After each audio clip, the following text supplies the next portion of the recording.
सैफई परिवार एक है। मैनपुरी लोकसभा उपचुनाव में बड़ी बम्पर जीत भी मिली है, लेकिन जो समाजवादी पार्टी के फॉलोअर्स हैं, शुभचिंतक हैं, या कहा जाए जो उनके समर्थक हैं, वो बस उनके जहन में एक ही सवाल है कि आखिर शिवपाल सिंह यादव को क्या जिम्मेदारी अखिलेश यादव देने जा रहे हैं, क्योंकि शिवपाल सिंह यादव ने पूरी तरह से उन्हें नेता मान लिया, छोटे नेताजी भी कहने लगे हैं।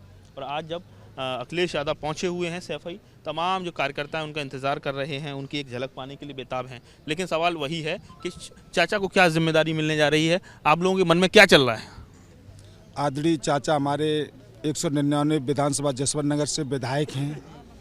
आदरणीय चाचा जी हमारे कद्दावर नेता हैं।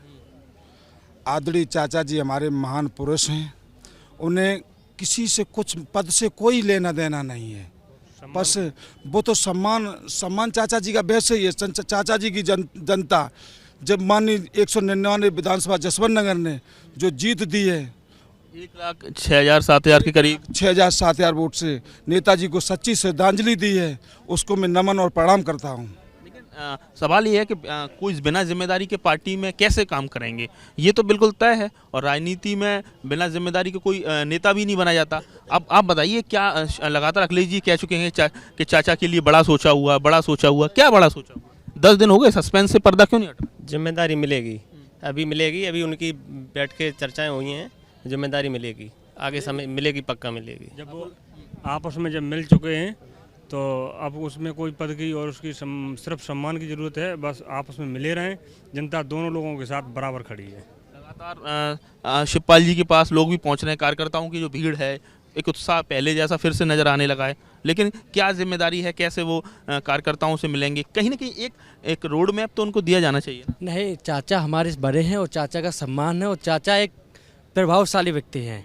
और चाचा जिस तरीके से चाचा और भतीजे साथ आए, और आपने भी रिजल्ट देखा होगा, मैनपुरी का ऐतिहासिक जीत हुई है मैनपुरी लोकसभा से, तो चाचा का पूरा सम्मान है। बहुत जल्द चाचा को सम्मानजनक पद दिया जाएगा। बहुत बड़ी जिम्मेदारी चाचा को मिलने जा रही है पार्टी से हमारे, और जैसा कि माननीय जी ने कहा है। अभी क्या लग रहा है आपको? 10 दिन हो चुके, चीज़ें अब तक तो पर्दा हट जाना चाहिए था, तस्वीर क्लियर हो जानी चाहिए थी। आपको क्या लग रहा है?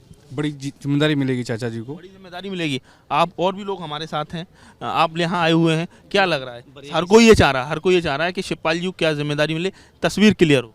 देखिए, ऐसा है, माननीय राष्ट्रीय अध्यक्ष, ये राष्ट्रीय नेतृत्व का फैसला होगा, और सम्मान से बड़ा पद नहीं होता है।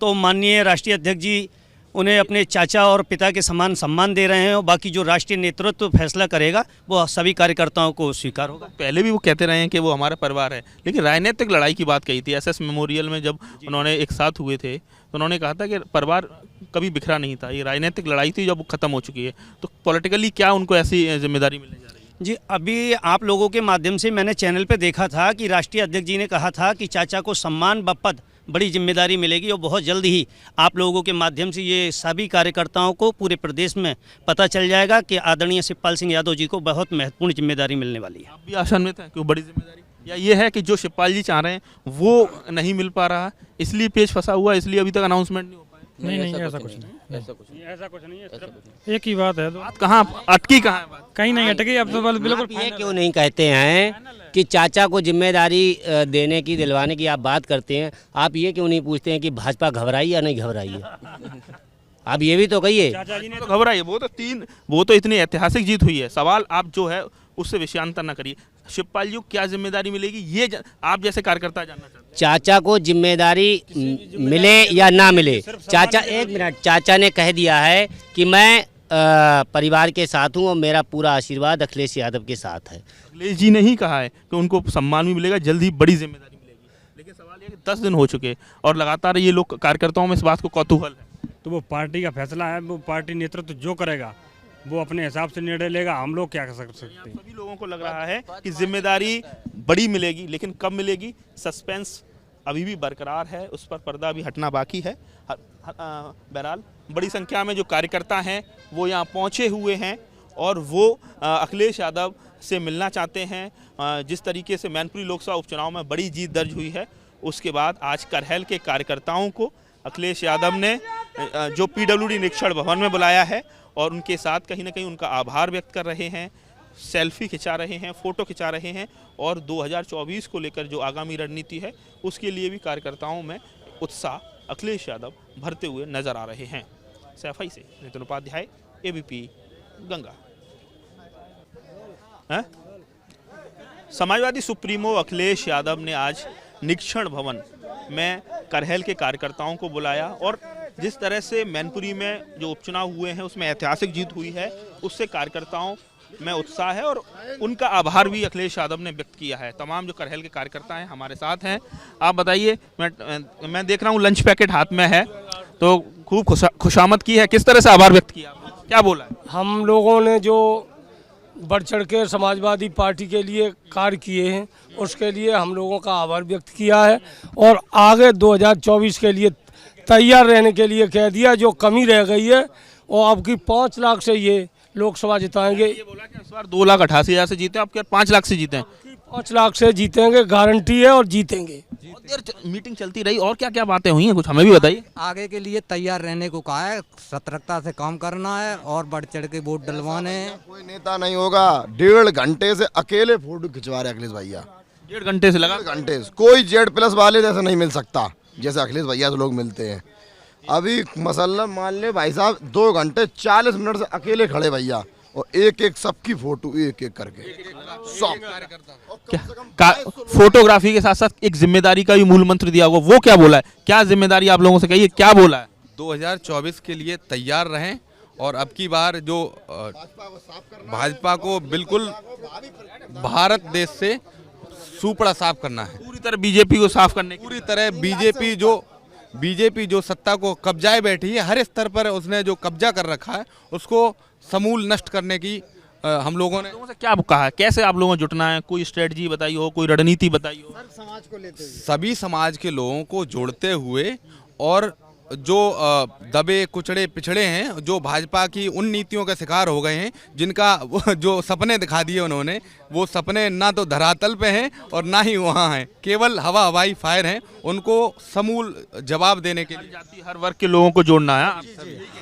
हर जात हर वर्ग के लोगों। डिम्पल भी अंदर हैं, डिम्पल जी जो प्रत्याशी सांसद बनी है, वो उन्होंने क्या कहा? उन्होंने भी यही कहा कि सारे समाज को लेते हुए जिस तरीके से जो खुद थोड़ा बहुत कमजोरी रह गई है 3 लाख पार से, तो मेहनत करके। करहल तो वहाँ से खुद विधायक हैं, तो एक विधायक और एक कार्यकर्ता के भी संवाद हुआ, किस तरह से रहा है, क्या रहा? आप लोगों के साथ फोटोग्राफी भी हुई है? फोटोग्राफी भी हुई, कार्ता का फोटो खिंचवाया? जी मैंने खिंचवाया। अच्छा, अच्छे तरीके से। तो घर में लगाएंगे ना अखिलेश जी? अरे क्यों नहीं लगाएंगे, हम नेताजी की लगा, अखिलेश जी की लगा, छोटे नेताजी हैं हमारे, वो तो छोटे नेताजी आप? हम छोटे नेता, अब उनको हम नए छोटे नेताजी हैं। छोटे नेताजी और भी लोग हैं। अब तो एक नया टर्म दे दिया है शिवपाल जी ने कि छोटे नेताजी, क्या कहना चाहेंगे? ठीक है, वो बड़े हमारे बाबूजी थे, वो अब छोटे नेताजी हैं। बिल्कुल छोटे नेताजी, बिल्कुल छोटे नेताजी, बिल्कुल। तो अब आम चलन में ये शब्द आने वाला है? बिल्कुल आ चुका है। जब भी देखेंगे अरे छोटे नेताजी आ गए, छोटे नेताजी आ गए, बिल्कुल। तो आप समझ सकते हैं कई और भी समाजवादी पार्टी के कार्यकर्ता हैं, वो लोग इस समय यहाँ मौजूद हैं। देखिए लगातार एक के बाद एक कार्यकर्ता निकल रहे हैं और जिस तरह से शिवपाल जी ने नया नाम दिया है छोटे नेताजी, तो वो चीज़ें, वो टर्म कहा जाए, और राजनीति में शब्दों का बड़ा महत्व होता है, तो ऐसे में छोटे नेताजी को जो नई संज्ञा दी गई है अखिलेश यादव को, वो ज़बरदस्त तरीके से कहा जाए इस समय चलन में है। लोग अब अखिलेश यादव को छोटे नेताजी करके संबोधित करते हैं, तो अब आप लोग छोटे नेताजी कह के आपसी बातचीत में करते हैं? छोटे नेताजी आ गए। हमारे तो आदरणीय भैया हैं, हम लोग हमेशा भैया से ही कहते हैं, जो चाचा ने नाम दिया वो सही नाम दिया है और हमेशा माननीय अखिलेश यादव जी नेताजी के कदम पे ही चले हैं और पार्टी को भी इसी तरीके से संवारेंगे। लग रहा है सिर पर निकाय चुनाव है, निकाय चुनाव में आप लोगों की एक बार फिर से अग्नि परीक्षा है, तो ऐसे में आप लोग कितने तैयार हैं? देखिए, मैं खुद पार्षद पुत्र भी हूँ, पार्षद प्रतिनिधि भी हूँ और पार्षद प्रत्याशी भी हूँ, कन्हैया माधोपुर वार्ड दुबग्गा से, लखनऊ से। हाँ, और माननीय राष्ट्रीय अध्यक्ष श्री अखिलेश यादव जी के जो बताए हुए रास्ते पे ही मैं जीत के आया था और दोबारा फिर से मैं आवेदन के लिए पहुँचे हैं क्या? जी, मैंने आवेदन किया। क्या निकाय चुनाव में जोर मार रहे हैं? निकाय चुनाव के लिए हम लोग तैयार हैं और मैं चुनाव के लिए प्रत्याशी था, लेकिन मेरी सीट बैकवर्ड हो गई है। तो आरक्षण की वजह से थोड़ा गलत गड़बड़ा गया। हाँ, लेकिन कोई नहीं है, हमारे पार्टी के कार्यकर्ता सक्रिय कार्यकर्ता है, चुनाव लड़ेंगे। चुनाव में कितना कॉन्फिडेंस है? 100% निश्चित। बीजेपी बहुत मजबूत है। नहीं, कितनी देखिए 16 में से 14 नगर निगम में उनका कब्जा है। नहीं, बिल्कुल होगा, लेकिन नहीं ठीक है, ये फैक्ट है कि उनके पास इतना 14 है, लेकिन अब जो मौजूदा स्थिति है, धीरे धीरे जो झूठ का एक मकड़ जाल भारतीय जनता पार्टी ने कहीं ना कहीं लोगों को गुमराह करके और बोलेपन से और मुझे कहते हैं कि लफाजी करके किया था, वो अब जाल टूट रहा है, लोग उससे बाहर निकल रहे हैं। कितना झूठ आप बोलेंगे लोगों से, कितना लोगों को गुमराह करेंगे? राशन के नाम पे गुमराह किया, महंगाई देखिए कहाँ जा रही है, डीजल पेट्रोल के रेट। मुद्दे आप लोग जनता तक पहुँचा? अरे निश्चित रूप से हम लोग क्या पहुँचा रहे हैं, जनता खुद ही सब चीज़ों को समझ रही है और जनता सब चीज़ों को जानते हुए निकाय चुनाव में एब्सोल्यूट मेजॉरिटी के तौर के ऊपर हम लोगों को अधिक से अधिक संख्या में हमारे चेयरमैन समाजवादी पार्टी के जो तमाम कार्यकर्ता मौजूद हैं, पदाधिकारी मौजूद हैं, उनका कॉन्फिडेंस हाई है। उनको लगता है कि निकाय चुनाव में पार्टी बेहतर प्रदर्शन करेगी। और इसके साथ ही एक बड़ी महत्वपूर्ण चीज़ ये भी देखने को मिल रही है, जिस तरह से इस मैनपुरी उपचुनाव में छोटे नेताजी जो टर्मिनोलॉजी शिवपाल सिंह यादव की तरफ से अखिलेश यादव को दी गई है, तो लोग आम चलन में भी इस शब्द को ला रहे हैं और अखिलेश यादव को छोटे नेताजी कहकर संबोधित कर रहे हैं। आज करहल के तमाम कार्यकर्ताओं से बात की तो वो भी कह रहे हैं कि छोटे नेताजी के साथ उन्होंने फ़ोटो खिंचवाया है, सेल्फी खिंचवाई है। वो लगातार कार्यकर्ताओं से मिल रहे हैं, आभार व्यक्त कर रहे हैं, एक नया टास्क दे रहे हैं आगामी लोकसभा चुनाव 2024 को लेकर। लगातार बताया जा रहा है कि सबके साथ फोटो सेल्फी हो रही है। नहीं, ये कोई सेल्फी नहीं है। जिन कार्यकर्ताओं ने और जिन नेताओं ने बूथ पर पार्टी को जिताने का काम किया, जिन कार्यकर्ताओं ने जनता के पास जा कर के और समाजवादी पार्टी के पक्ष में लोगों को जोड़ने का काम किया, उन कार्यकर्ता नेताओं से आज मुलाकात थी। क्योंकि करहल विधानसभा ने अच्छे वोटों से समाजवादी पार्टी को जिताया। जसवंत नगर के बाद अगर किसी विधानसभा ने सबसे अच्छे वोट देकर के जिताया तो वो है करहल विधानसभा। और केवल अभी लोकसभा में नहीं, इससे पहले भी जब चुनाव था उस समय भी आम चुनाव में बड़े बड़े नेता भारतीय जनता पार्टी के आए थे और बड़ी बड़ी बातें करके गए थे। उसके बाद भी जनता ने समाजवादी पार्टी की मदद की। भारतीय जनता पार्टी बात करने में तो है बहुत आगे, इनकी बड़ी बड़ी बातें हैं, लेकिन जब सच्चाई ज़मीन पर देखते हैं तो शून्य दिखाई देता है। जो घोषणा भारतीय जनता पार्टी ने की, आज भारतीय जनता पार्टी को आकलन करना चाहिए कि दिल्ली और लखनऊ की सरकार ने क्या उन वादों को पूरा किया है। आज महंगाई चरम सीमा पर है, बेरोजगारी चरम सीमा पर है और हालात ऐसे पैदा कर दें कि न्याय नहीं मिल सकता। इस सरकार में अब न्याय की उम्मीद मत करिए। अधिकारी और कई ऐसे लोग हैं जो कुर्सियों पर बैठे हैं, वो भारतीय जनता पार्टी के कार्यकर्ता या पदाधिकारी बनकर के फैसला ले रहे हैं। अगर अधिकारी भारतीय जनता पार्टी के नेता बनकर के काम करेंगे तो न्याय कौन देगा? इस सरकार में जनता को न्याय नहीं मिलने वाला। हाल में ही आपने कानपुर की कस्टोडियल डेथ देखी, किस तरीके से पुलिस ने और वहाँ के लोगों का दबाव रहा होगा भारतीय जनता पार्टी के, किस तरीके से थाने में मारपीट हुई और बाद में उसकी जान चली गई। इसी तरह घटना कन्नौज में हुई है। कन्नौज में जो घटना हुई है उसका अगर दोषी कोई है तो वहाँ का विधायक, जो महिला विधायक हैं वो, और जिलाधिकारी।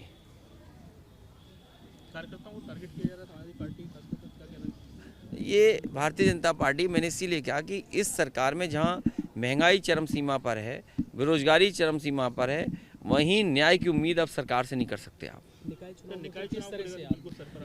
निकाय चुनाव जैसे आरक्षण तय होगा, समाजवादी पार्टी पूरी तैयार है, जनता के बीच जाएगी। क्योंकि कूड़े की समस्या, नाली की समस्या और जिस तरीके से जीएसटी से व्यापारियों को परेशान करने के लिए एकदम जीएसटी की टीमें निकल पड़ी, व्यापारी लोगों को मैं सावधान करना चाहता हूँ। ये केवल चुनाव के लिए इन्होंने छापे रोके हैं। चुनाव के बाद आप देखना सबसे ज़्यादा छापे व्यापारियों पे पड़ने जा रहे हैं। देखिए, ये मैंने नहीं खजांची को बुलाया, खजांची अपने आप आया और खजांची का जो पहनावा था वो रंग आप समझ सकते हो, बहस में है रंग, उस रंग पे बहुत बहस हो रही है। हालांकि ऐसी बात मैं नहीं कहूँगा, आप खुद चीज़ें जानते हो। भारतीय जनता पार्टी ध्यान हटाने के लिए और जब नाकाम हो जाती है तो ध्यान भटकाने के लिए इस तरह की बहस छिड़ती है। उसमें हमारे मीडिया साथी भी शामिल हो जाते हैं। कौन सा रंग, हर रंग का एक अपना अलग महत्व है। अगर इस रंग का महत्व है तो कोई ऐसा नहीं है जो सम्मान न करता हो रंग का, लेकिन केवल टारगेट इसलिए करना कि वो किसी एक धर्म से जुड़े एक्टर हैं या धर्म से जुड़े लोग हैं, ये भारतीय जनता पार्टी की सोची समझी रणनीति है, षड्यंत्र है और हर आदमी जानता है। देखिए, जब बीजेपी एक्सपोज हो जाए, बीजेपी की ये स्ट्रेटजी एक्सपोज हो गई है, अब बीजेपी को कोई नई स्ट्रेटजी लानी चाहिए। रंग है, जाति है, धर्म है, ये सब स्ट्रेटजी उनकी ख़त्म हो चुकी है। जनता निराश हो गई है। जनता चाहती है महंगाई का कोई रास्ता निकले, कैसे महंगाई कम हो, बेरोजगारी कैसे दूर हो और हमारा प्रदेश और देश कैसे आगे बढ़े। ये तमाम लोग विदेश यात्रा पे गए हैं। मुझे उम्मीद है जब ये मंत्री विदेश यात्रा से लौटेंगे तो अपनी रिपोर्ट ये विधानसभा में टेबल करेंगे। भैया, पहले आजम साहब, उसके बाद और भी कई विधायक, इरफान सोलंकी को भी टारगेट किया जा रहा है। जितने भी समाजवादी पार्टी के लोग होंगे और जितने भी पत्रकार निष्पक्ष होंगे वो सब टारगेट पे होंगे। लेकिन जिस प्रकार से निवेश हो रहा उत्तर प्रदेश में, सरकार खूब बड़ा चढ़ाकर प्रचार कर रही है। ग्लोबल समिट मैंने इसीलिए आपसे कहा कि जितने भी मंत्री और सरकार के लोग गए हैं, ये बुलाने गए हैं लोगों को, उद्योगपतियों को न्योता देने गए हैं, MOU साइन हो रहे हैं। और आप पत्रकार साथी हैं, बुद्धिजीवी हैं, इससे पहले भी कई एक्सरसाइज ऐसी हुई हैं। लखनऊ में कार्यक्रम हुए, दिल्ली में हुए, डिफेंस एक्सपो लगा, बड़े बड़े उद्योगपति बुलाए गए, MOU हुए। मैं ये जानना चाहता हूँ कि जो पहले MOU हुए वो कितने ज़मीन पर उतरे और जो MOU भारत सरकार से हुए वो ज़मीन पर उत्तर प्रदेश में कितने उतरे। 1 डिस्ट्रिक्ट 1 प्रोडक्ट, भाई 1 डिस्ट्रिक्ट 1 प्रोडक्ट कौन चला रहा था? भारतीय जनता पार्टी चला रही थी। भारतीय जनता पार्टी की सरकार ये बताए मैनपुरी की तम्बाकू है, ये 1 प्रोडक्ट है मैनपुरी का। बताओ तम्बाकू के लिए क्या किया इन्होंने, या और बड़े प्रोजेक्ट चल रहे थे उनके लिए क्या किया काम। अगर मैनपुरी में 1 डिस्ट्रिक्ट 1 प्रोडक्ट में ये बताएं कितना बजट दिया है, इटावा में 1 डिस्ट्रिक्ट 1 प्रोडक्ट में कितना बजट दिया है, फिरोजाबाद है 1 डिस्ट्रिक्ट 1 प्रोडक्ट में कितना इन्होंने बजट दिया, और फिर जो पहले से इन्वेस्टमेंट मीट हो चुकी हैं उन इन्वेस्टमेंट मीट के माध्यम से किस ज़िले में क्या आया है, कितना पैसा इन्वेस्ट हुआ, ये सरकार क्यों छिपा रही है, बता क्यों नहीं रही। अरे अब क्या बता रहे हो, वो तो चाचा साथ आ गए, अब क्या बोल रहे हो तुम? हाँ, पूछिए कोई जानकारी वाला इंटेलिजेंट सवाल।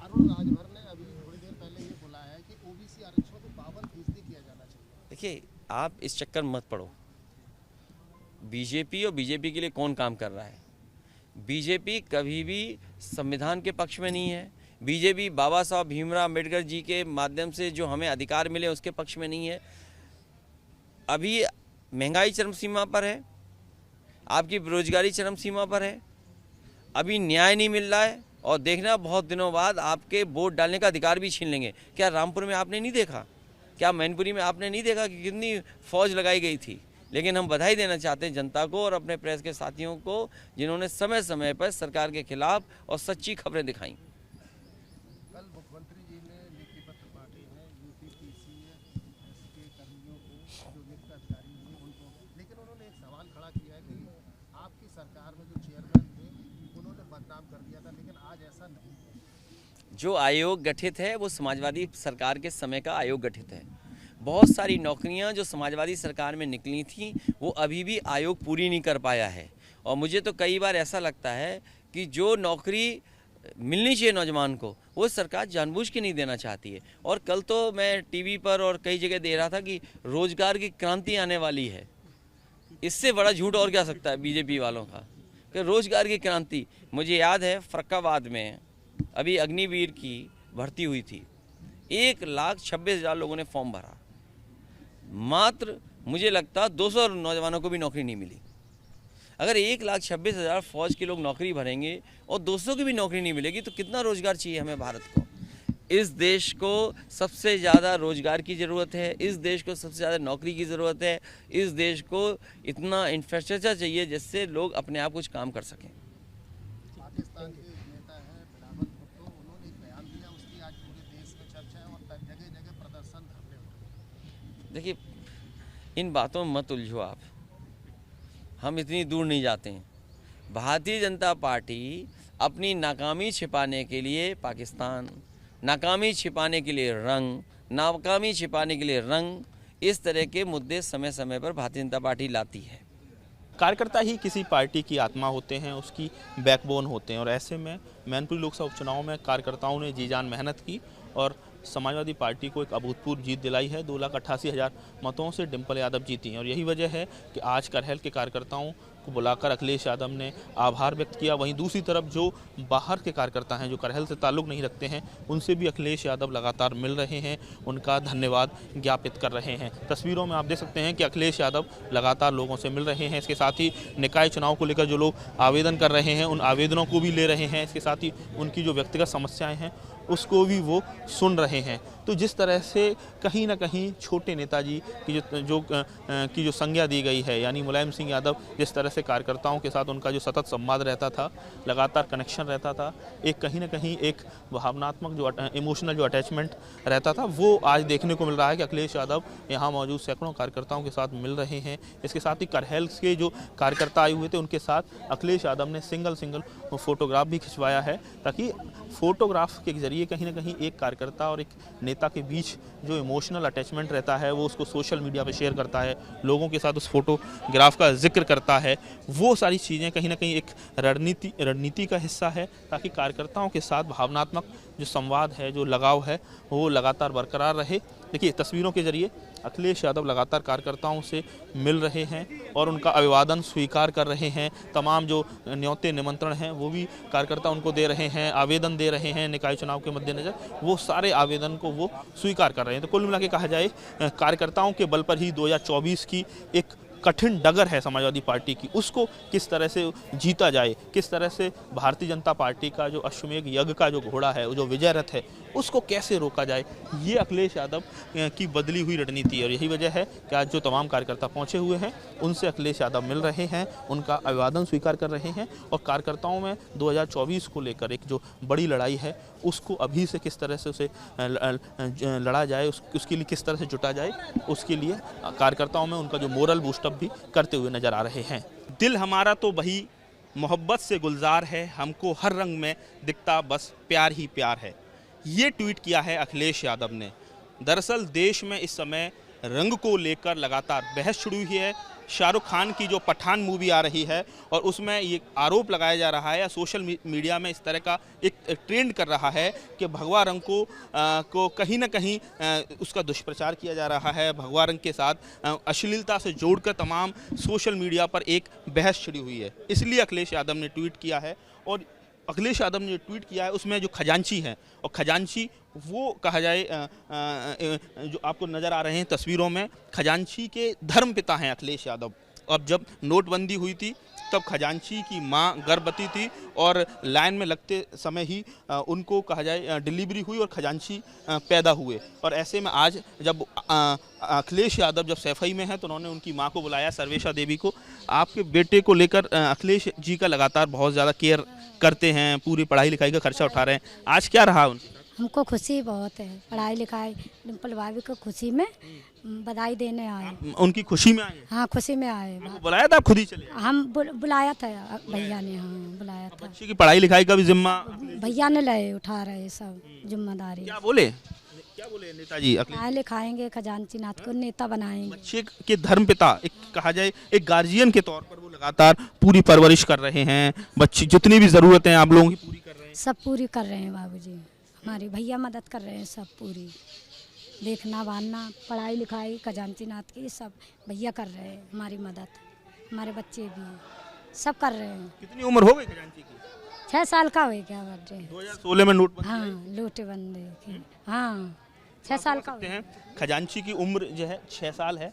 खजांची आप जानते हैं आज किससे मुलाकात हुई थी आपकी? अखिलेश से हुई थी, अखिलेश भैया से हुई थी।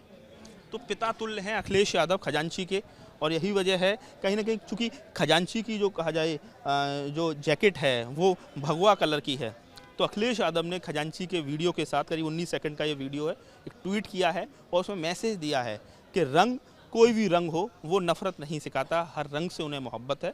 और आज जब उन्होंने मीडिया कर्मियों से बातचीत की तो उसमें उन्होंने कहा कि देश में इन उन बातों को लेकर बहस छेड़ी जा रही है जिनका असल मुद्दों से कोई संबंध ही नहीं है। बेरोजगारी, महंगाई पर बात भारतीय जनता पार्टी सरकार नहीं कर रही है और उन मुद्दों को तूल बना रही है जिसके जरिए लोगों का ध्यान भटकाया जाए। देखिए, तो ये परिवार है, सर्वेशा देवी झींझक में रहती हैं आप, कानपुर देहात में। तो कुल मिला के कहा जाए एक कटाक्ष किया है, तंज किया है भारतीय जनता पार्टी की व्यवस्था पर, सवाल खड़े किए अखिलेश यादव ने और वो मैसेज भी दिया है जो देश में इस समय कंटेम्प्रेरी इशू बना हुआ है। तत्काल इस समय जो समसामयिक जो मुद्दा है, किस तरह से रंग के नाम पर जो अनावश्यक बहस छेड़ी गई है, उसको लेकर भी एक मैसेज अखिलेश यादव की तरफ से आज ट्विटर के माध्यम से दिया गया है। सफाई से नितिन उपाध्याय, एबीपी गंगा।